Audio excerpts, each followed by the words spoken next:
ಸಂಪತ್ತು ಹಂಚಿಕೆಯ ಈ ವಿಚಾರಕ್ಕೆ ಸಂಬಂಧಪಟ್ಟಂತೆ ಮಾಜಿ ಪ್ರಧಾನಿ ಎಚ್.ಡಿ. ದೇವೇಗೌಡರು ಕೂಡ ಆಕ್ರೋಶ ಹೊರಹಾಕಿದ್ದಾರೆ. ಪಾಪ ರಾಹುಲ್ ಗಾಂಧಿ ಅಂತ ಲೇವಡಿ ಮಾಡಿದ್ದಾರೆ ದೇವೇಗೌಡರು. ಸಂಪತ್ತು ಹಂಚಿಕೆ ಬಗ್ಗೆ ಎರಡೂ ಪಕ್ಷಗಳ ನಡುವೆ ದೊಡ್ಡ ಮಟ್ಟದ ಚರ್ಚೆ ಆಗ್ತಾ ಇದೆ.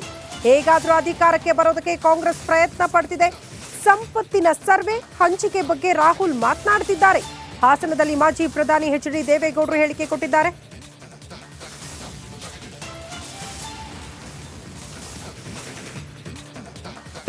ಜಗಳ ಈ ದೇಶದ ಸಂಪತ್ತನ್ನು ಹಂಚ್ತೀವಿ ಅಂತ ಅದ್ರ ಬಗ್ಗೆ ಪರಸ್ಪರ ಏನು ಅವ್ರಿಗೆ ಅಧಿಕಾರಕ್ಕೆ ಬರೋ ಶಕ್ತಿನೇ ಇಲ್ಲ. ಆದರೆ ಮನಸ್ಸಿಗೆ ಬಂದಂಗೆ ಮಾತನಾಡಿ ಇದರ ಕಾಪಿ ನಮಗೆಲ್ಲ ಕೊಡ್ತೇನೆ. ಇದು ಬಹಳ ಪ್ರಾಮುಖ್ಯವಾದ ವಿಷಯ.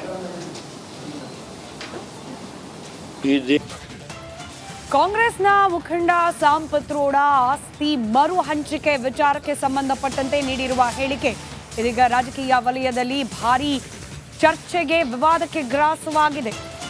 ವಿವಾದವನ್ನೇ ಎಬ್ಬಿಸಿದೆ ರಾಹುಲ್ ಗಾಂಧಿ ಅವರ ಪರಮಾಪ್ತ ಸಾಮ್ ಪಿತ್ರೋಡಾ ಆಸ್ತಿ ಮರು ಹಂಚಿಕೆಯ ಹೇಳಿಕೆ.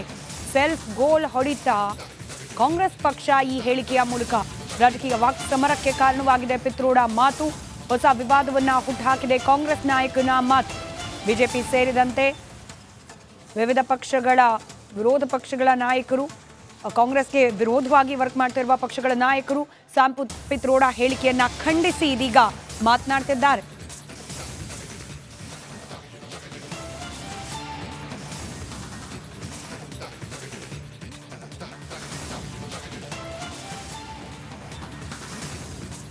ಸಂಪತ್ತಿನ ಮರು ಹಂಚಿಕೆ ವಿಚಾರವಾಗಿ ಸಾಮ್ ಪಿತ್ರೋಡಾ ನೀಡಿರುವ ಹೇಳಿಕೆ ಇದೀಗ ರಾಜಕೀಯ ವಾಕ್ ಸಮರಕ್ಕೆ ಹೊಸದೊಂದು ವೇದಿಕೆಯನ್ನ ನಿರ್ಮಾಣ ಮಾಡಿಕೊಟ್ಟಿದೆ. ಕೇವಲ ಶ್ರೀಮಂತರ ಪರವಾಗಿ ನೀತಿ ಮಾಡೋದಲ್ಲ, ಕಾಂಗ್ರೆಸ್ ಹೊಸ ನೀತಿಯನ್ನ ಜಾರಿಗೆ ತರಲಿಕ್ಕೆ ಪ್ರಯತ್ನವನ್ನ ಮಾಡಬೇಕು.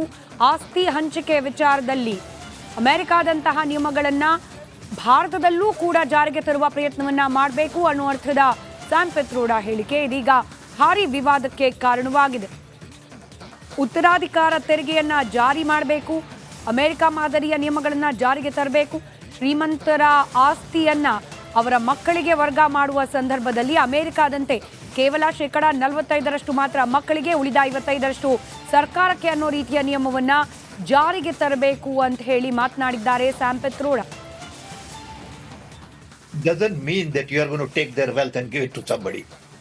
It means to create new policies so the concentration of wealth can be prevented. It's like Monopoly Act. Okay? It doesn't mean that I'll take your shirt away. All right? That's how do you read that? I don't understand. How can you do that? Okay? It's not physically possible to do that. But you can say the future policies would be such that this particular group cannot